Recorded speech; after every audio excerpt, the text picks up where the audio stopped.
Every punch I ever thrown's been on my own. Nobody showed me how to do this. Hello and welcome to episode 94 of Popcorn and Prosecco, a show that's all about talking about movies. I am Perri Nemiroff, and here are my co-hosts, Kristy Puchko and Angie. Hello, everybody. Hi. We have a double review episode for you this week. First up, we're going to review Creed, and then we're going to finish up with Krampus. So Creed is first, and Kristy has that one. All right, so Creed opened last week, and as you know, last week we were already recommending you go see it, and now we're going to do our full review. So here's the synopsis. The former world heavyweight champion Rocky Balboa serves as a trainer and mentor to Adonis Johnson, the son of his late friend and former rival, Apollo Creed. This movie stars Michael B. Jordan, and it's a movie that shouldn't be good, frankly. It shouldn't be. It's the, umpteenth Rocky movie, and that's a franchise that has completely run out of steam. And then here comes Ryan Coogler from Football Station with the very, charismatic Michael B. Jordan, and they bring Sylvester Stallone in, and they bring in Tessa Thompson from Dear White People and Veronica Mars, and all of a sudden, holy shit, Creed is amazing! It's very interesting because it takes a different tactic. You don't get the typical hard luck story exactly, because his childhood was hard luck, and that he is the bastard child of Apollo Creed, who died, as you may or may not know, in Rocky IV.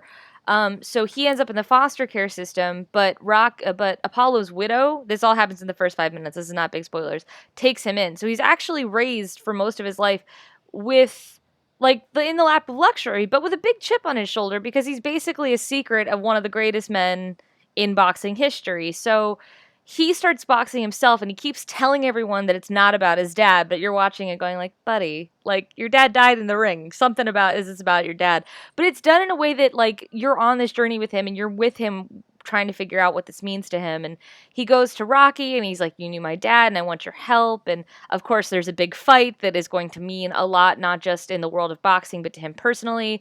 And I don't give a fuck about boxing. I don't really, sports in general, I don't really care. And the Rocky movies, I could take or leave 90% of the time, though, Rocky is just part of all of our minds. Whether you've seen the movie or not, you know Rocky. I feel like pretty much everyone feels like the Rocky movies you can take or leave 90% of the time. I don't know many people who'll defend more than two of them. Yeah, and it's I was actually really taken off guard by this, because I know some people liked it, but I was just afraid it was going to be not for me. And this movie is so well made and so moving that it's completely for everyone. I adored it, and when the Rocky theme plays, I cried. I was just so overcome with emotion. I think what I liked about it is, it's a pretty standard sports movie story, and especially if you've seen the first Rocky, it's not that different in a lot of ways. But I think what makes it special is that it's got a lot of texture and personality, and it actually does feel grounded in something real. Which isn't to say it's gritty in the way that we've come to understand it in with recent blockbusters. Just that it does feel like there's just a lot of life to the world that he lives in. Ryan Coogler does such a great job of establishing the Philadelphia, and not just the famous landmarks, including of course those steps, but just the weird little corners that you wouldn't know about. There's randomly a motorbike gang that just hangs out the in 12 a lot boys. of the scenes.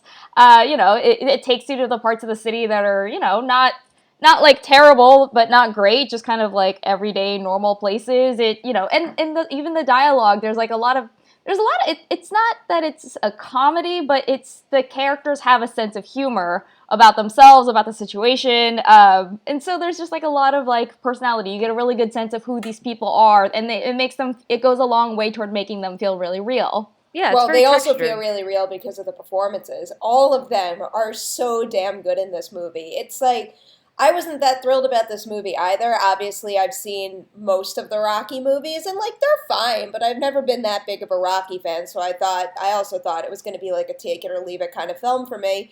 But holy shit, does Michael B. Jordan and Sylvester Stallone have chemistry? And Tessa Thompson, oh my god, that should have been a really bland whatever girlfriend type character that's kind of just there so he could have some woman in his corner to root him on at the end of the film. But their relationship was, I thought that was one of the most moving parts of the film. And her character is just so interesting. It's so nice to see a female lead with such like unique flavor and interest and like her own unique personality. She's so What damn good. One touch I really liked about the movie is they introduced Tessa Thompson, and she's like they meet because she's playing music too loud, and he's her neighbor, and he's like, hey, can you turn the music down? And then he sighs and sees she's beautiful, and he's like, hello there. But they have a conversation, and she talks about how she's a musician who has progressive hearing loss. So, like him, her dream has a short shelf life. And I thought that was a really beautiful parallel. And there's also a part where she kind of calls him out on like, basically kind of is like, am I just a booty call to you type of thing? And he's like, well, I don't know. And she's like, whatever, maybe I'm using you for inspiration too. It's fine. And I actually really liked that it feels like we could walk away from Creed and have a whole story with Tessa Thompson's character because Bianca is that well developed. And that's what I really enjoyed about this movie is just how rich the world felt. And I'm not saying I want a sequel because they're already talking about that. And I kind of don't want a sequel. I love this story and I want this story to just be this story. But it's rich enough they could. Yeah, okay, so it's pretty clearly intended to relaunch the franchise, which means they very much want to do a sequel, and I feel like Michael B. Jordan probably also really wants a sequel, because Fantastic Four didn't fucking go anywhere. I thought you were going to go there. Yeah. He's like, please let this take off, and no one can ask me about Fantastic Four ever again. Right? But then when I walked out, I was like, as much as I loved this, and, you know, as much as, like, I mean, we're all here, like, eating crow because we're all like, psh, Creed spinoff, okay, and then it worked. So, I mean, maybe there is a great sequel to be had from it, but I walked out being like, what would a sequel even be, and would I be interested? Because this, you know, this covers a lot of ground, but I'm like, well, the next movie is what, like, his boxing career, like, progressing incrementally, like... Yeah. It's hard to imagine him finding a fight that's as meaningful. Yeah. So, I mean... But because of that, like, I just don't, I can't imagine what the sequel would be, and I kind of wouldn't mind if this isn't going to happen, but how great would it be if we had a spin-off about Tessa Thompson's character? For real. Bianca! But one thing I do want to talk about is Sylvester Stallone is amazing in this. Like, I feel like, you know, because he's Stallone and he has the voice, and he becomes kind of a cartoon, especially, and he played into that with the Expendables. Like, it was totally fine that he was kind of cartoonish in those movies. But I was curious, and it's funny because he enters this movie so late, I kind of forgot he was in it. And then we finally get to Stallone, and I was like, right, Stallone! And he's great. Like, he has lived in the Rocky character so long that it feels like walking into like someone's like familiar home. Like I felt so guided by him. He just lives and breathes this movie. And if you watch the trailers and thought that one of the twists that they tease in the trailer seems hokey, it's actually really beautifully executed in the movie. And there's a line where Michael B. Jordan says, "If you fight, I'll fight." And again, tears. Like, and not just me. There's a weird thing on Twitter that if you look up, men are bragging left and right about how many times they cried during Creed, which is like a weird brand of machismo we have apparently now. Yeah, but I had tweeted that this is the most I've seen guys brag about how much they cried during a movie since Inside Out. Yep. Yeah, but I mean, that's the thing. It's Ryan Coogler really nails the emotional beats in this movie, as well as building the arc of like who Creed is and all this kind of stuff. And I just thought it was really moving. I was also really impressed because it feels like a movie that speaks to the Black experience, which is not something we've gotten a lot of until really this year. Like, this year's been amazing. We've had Straight Outta Compton, we've had Dope, we have this movie. I know I'm forgetting more, but it was cool. Like, there's one part where like Bianca says keep it 100, and there were like little elements like that made this movie distinctly its own and made me feel opened up to like a part of culture that I don't feel like I get to that often. I feel like we also have to mention the camera work here because, I mean, if you keep up with movie news at all, you've probably heard people talking about that one fight scene that's done entirely in one shot. And, I mean, it feels silly to bring up the thing that everybody's talking about and not come up with, like, a unique topic, but that's something that really needs to be celebrated because that is one heck of an achievement on everyone's part, on the director, on the DP, on the actors. I mean, holy shit, the visceral fighting that they're doing, and then just needing to sell their parts and also move around the ring like that, and what the makeup team needs to do with the blood. That to me is one of the most incredible achievements, that one scene of this entire year. And also that it doesn't draw attention to itself like some other movies coming up do with their cinematography, which we'll get into later this month. Angie and I were bitching about this offline. We'll talk about it more later. But yeah, so let's wrap up with this. I feel like it's unanimous, right? Just go see Creed. See it. Yeah, it's got something for everyone. And it's PG-13, so really, like, there's a sex scene, but it's a very tame sex scene. It's implied.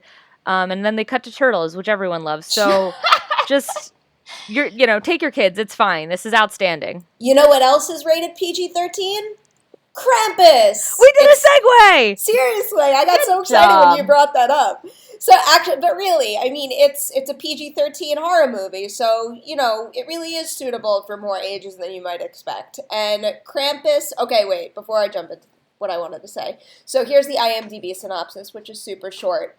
A boy who has a bad Christmas ends up accidentally summoning a Christmas demon to his family home. That's really, like, the most simple, bare-bones way to describe this movie, because that's what it's about. It's about, like, this real-life legend that people around the world believe in. Krampus, who's basically the anti-Santa, so when this kid, Max, loses his Christmas spirit and tears up his note to Santa, he winds up conjuring Krampus, who basically punishes people on Christmas, and Krampus goes after his family. This comes from the director of the movie Trick or Treat, which, I mean, I've spoken about on this show enough. You better freaking know what Trick or Treat is at this point. For real, what are you listening to us for if you don't know that seriously, at this point? I absolutely adore Trick or Treat, and it's been 6 years since Trick or Treat hit theaters, so I have just been counting down the seconds until director Mike Dougherty could produce a second feature, and the time has finally come. And while I don't think Krampus is as good as Trick or Treat, I think it pretty much lived up to my expectations. I had just a shit ton of fun with this movie. It lags a little bit in the middle because I think what Dougherty does that some might not expect is I think he focuses a lot more on the family dynamic and how this whole experience changes their relationship, and it's all about just like this dysfunctional family learning to work together, and things don't get like truly chaotic and horrific until the tail end of the movie. So I think it could have used a little more momentum in the middle. What? I love that about it. I mean, like, for me, it felt very much... I ended up appreciating that, but it is a little slow in the middle. I'm with Perri. I was watching it, and, like, I appreciated that it was, like, in the beginning, in the first act especially, it almost feels more just like a family dramedy. And I appreciated that, but at the same time, like, there was a point where, like, the scares have started, but they're still doing the family drama thing, so the scares are really spaced out, and I started to get, like... I wasn't, like, bored exactly, but I was a little bit like, all right, let's move it along. Let's see what happens next. I mean, it does pay off later, but what makes for that me, the pacing is off. More glaringly obvious, though, is that when the scares do come in and the creatures come in, they're so freaking good that it's hard not to want more of that. I want to talk about the family thing because for me, what I liked so much about this movie is that it dovetailed two of my favorite subgenres, which is, like, I love holiday movies, but I specifically love holiday movies about how you love, but kind of your family drives you nuts, like Christmas Vacation and Home Alone and Home for the Holidays. And my favorite kind of horror movies are horror movies about rule breakers being punished, which I'll chalk up to being raised Catholic. That shit gets into my lizard brain. So those two things dovetailing into a movie about a family that it like loves each other, but is really struggling to maintain the Christmas spirit and live by these traditions and this idea, I loved, like, it felt like this movie was made for me. I was ecstatic, and I thought the family stuff works really well because you have an incredible cast of Adam Scott and Toni Collette and David Koechner and Allison Tolman from Fargo, and the main little kid in it is MJ Anthony, who everybody loved in Chef. And I thought that they played so well with each other and built this dynamic that made so much sense to me that it was like, to me, it was like the Amblin movies of the 1980s. It's like Gremlins. It's like, this is not an Amblin movie, but it's like Jaws, where, yeah, there's all these really scary, fun things, but there's also this moment to, like, acknowledge the family and understand the stakes of the situation. And for me, that all worked out great. I think that this movie is funny and moving, but also scary as fuck. I'm not disagreeing with that. It's just the pacing that I thought was off. Yeah. But I mean, it's like there's two sides to this. On the one hand, I did want more scares in the middle also because they did most of the creature work in this practically, so it's puppets and practical effects, and it looks absolutely incredible. So I wanted more of that in the middle of the movie, but I do kind of like the path he takes in terms of kind of hinting at what Krampus is capable of in a really big way that you almost wouldn't expect. Like, I didn't expect the movie to go there so early on and then to treat what happens in the beginning that way. but it almost makes everything that happens to the family later on in the movie have more meaning and like makes you actually fearful for their lives. I also think it's really interesting how he manages to take specifically David Koechner's character and his kids from being like the worst people in the world that I absolutely hated and couldn't wait to see die to actually fearing for their lives. I mean, they prove their worth in this family unit, and when it's when Krampus starts to go after other members of the family, you wind up actually worrying about every single one of them. Yeah, I love that because I feel like in the beginning, especially because you're seeing it kind of from the little kid's perspective, and he sees his extended relatives as just like horrible people, just like caricatures of like, rednecks and hicks, and he thinks they're awful. But, as the family kind of learns to appreciate each other, you also start to appreciate these characters with them. Like, they start to show their true colors and you start to realize that your first impression of them, much like the kid's first impression of them, was not necessarily correct. But do you guys want to get into spoilers so we can talk about the creatures and like some of the scarier stuff without, Yeah, but I want to say much? before we go into spoilers, because since it is a PG-13 movie, I know that had a lot of Trick or Treat fans like gnashing their teeth. I don't think this being PG-13 has defanged this movie. Like, yes, there's not the kind of gore you can expect in a rated R movie, and there's no boobs, but it's a Christmas horror movie about a family. There really shouldn't be any boobs. As someone who's obsessed with gore, I didn't miss, blood and guts in this whatsoever. No, I think it's really, like, it reminded me of, like, Gremlins or Poltergeist. Like, there's scares here that aren't reliant on gore, and that doesn't make them less effective. All right, so do we want to move into spoilers now? Yeah, let's do that. All right, so spoilers alert for Krampus. If you have not seen the movie, I would skip this section of the podcast. So here we go. Holy shit, third act of the film. The attic scene, and as much as I'm praising all the practical creatures in this movie, one of my favorite parts of the entire thing was when David Koechner's character fights off the little gingerbread man. Oh my god, I was practically clapping my hands in glee. It was delightful. It's just such a perfect blend of CG creatures that look legit and real and really appropriate in this world, and then also a spot-on physical performance from him. The two just pair so well. It's one of the most intense scenes in the entire film. Yeah, I really liked how they tease the reveals of the creatures, too. Because, like, as you suggested earlier on, they tease what Krampus looks like, but we don't see him in full until the final act. And then, when they go into the house where when they're looking for the daughter who's missing, you see a gingerbread man staked to a fridge. And, like, that made me laugh. It's in the trailers, too. That made me laugh really hard, because even though we haven't seen the gingerbread men in action, it teases that shit's gonna go down. And, like, Ketchner doesn't get it yet, and he like looks at it and he's like, this is a weird family. And like that all worked so beautifully for me. And I also like that within the film and these monsters, there's a lot of references to other movies, which was really fun for me. Like there's the snowman reminded me of a Christmas episode of Doctor Who, and there's a lot of kind of nods that are subtle and not like when we complained about The Night Before and we were saying that they would do a reference to a holiday movie and then be like Home Alone. You're like, no, I fucking got it. Like just do your movie.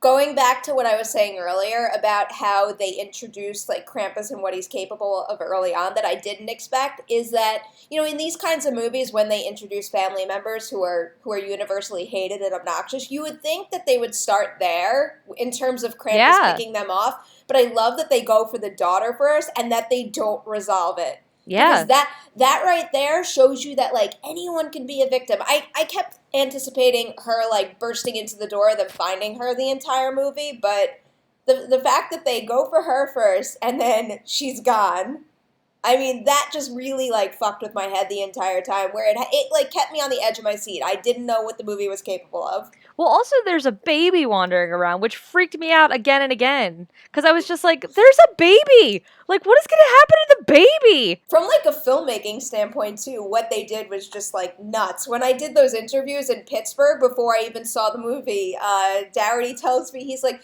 yeah, we had, like, X amount of puppets, we had kids, we had a baby, we had there's a dog, and I'm just like, what's wrong with you?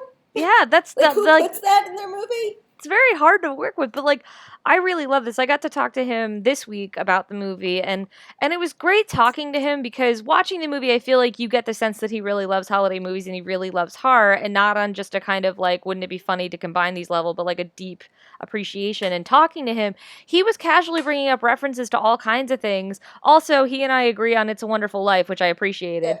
Yeah. Which that it's a goddamn horror movie, people. Anyway. But it was really fun talking to him because like it reaffirmed to me how much this movie meant to him. And so yeah, it's trick or treat for for Christmas. Like it's the same concept of, holding the holiday sacred, and these things matter. But it's like with this very fun satire of criticizing the merchandising and Black Friday, da da da da, and it worked beautifully for me. I found this really funny. I want to go see it again immediately. Yeah, that's like one of the things that I appreciated most about the movie is like Trick or Treat. It had that addictive quality where it's like you don't just like the characters, you get like really invested and you want to spend more time with them, and that's kind of how I walked out of this. But going back to the topic of wanting more scares during the middle of the movie, the one thing that I didn't think got as much screen time as it deserved, in particular, were Krampus's elves. You know how they have that one scene where they come through the window? I mean, they look kind of hokey to me, so I was fine that we weren't. Maybe just having seen those masks so up close, but still, that's part of, like, the Krampus legend, and I don't know, that's something that I wanted to see more of, even if it wasn't necessarily, like, them just, like, bopping around the living room, something to tease them, like, faces hiding in the background, I don't know, something to build towards. I wanted more elves. Can I just say one more thing before we wrap up? I thought the ending was perfect. Because I was watching this movie, and I was like, on the one hand, I can't imagine this having a horrible, like, sad ending where everyone stays dead, because then it becomes a really depressing movie. On the other hand, like, to make it a happy ending would just kind of undo, like, everything you saw and make it seem worthless. So I love the way they ended it on this, like, kind of ambiguous, uneasy note where it's like a happy ending, but with something hanging over their heads. I love that. Yeah, I love that. I wanted to bring that up, but I wasn't sure how to say it without giving it away, and I feel like you nailed it. Like, the ending perfectly suits this movie and sent me out of the theater with like a broad grin on my face, because this is it's twisted and sincere. That's another thing I appreciate. A lot of holiday horror movies are kind of made for people that hate Christmas, not people that love Christmas. And I love Christmas movies. And this is a movie that's all about, that Christmas should be a time for family and sacrifice and giving. And if you are not down with that, here comes Krampus, motherfucker. Like, I'm into it. Well, that was intense. All right, so I think all three of us are highly recommending Krampus. Krampus and Creed. Make it a double feature. Interesting double feature, but yeah, I kind of recommend that as well. Yeah, do it. So that's a wrap on episode 94 of Popcorn and Prosecco. You know the drill. Please subscribe to us on iTunes. You can also comment and rate us over there. We have our website, popcornprosecco.com. We are on Twitter at Popcorn Prosecco, and also please like us on Facebook as well. And all three of us are all over the internet too. Angie, you want to go first? Yes, you can find me on Twitter at AJHAN, and I write for slashfilm.com. Kristy? You can find me on Twitter at Kristy Puchko, that's KRISTYPUCHKO, and I write all over the internet, but you can find my career highlights at decadentcriminals.com. And you can catch my writing on Collider.com, and my Twitter handle is Nemiroff. So thank you guys so much for listening, and we'll see you next week. It's Christmas. Nothing bad's gonna happen on Christmas.